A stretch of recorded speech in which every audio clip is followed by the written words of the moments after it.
Сәлем достар, бүгінгі біздің зертханалық жұмыстың тақырыбы ерітіндінің жұмысымен танысу. Жұмыстың мақсаты ерітінді ұғымымен, оның алыну тәсілдерімен және құрам бөліктерімен танысу. Ерітіндінің құрамын бақылап, тәжірибе арқылы түсіну. Бізге керек құрал жабдықтар: су, стаканда су аламыз. Содан кейін ас тұзы және қасық.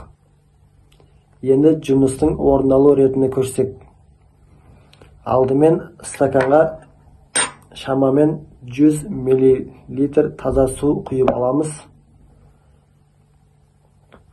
Су үстіне 1 шай қасық ас тұзын саламыз. Және оны қасықпен жақсылап араластырамыз. Байқағанымыздай, тұз суға ериді, ерітінді мөлдірленеді. Яғни су еріткіш, тұз еритін зат. Нәтижесінде тұзды ерітінді пайда болды. Қорытындылай келе, тәжірибе нәтижесінде ерітіндінің еріткіш пен еритін заттан тұратыны, олардың бір текті жүйе түзетіні анықталды.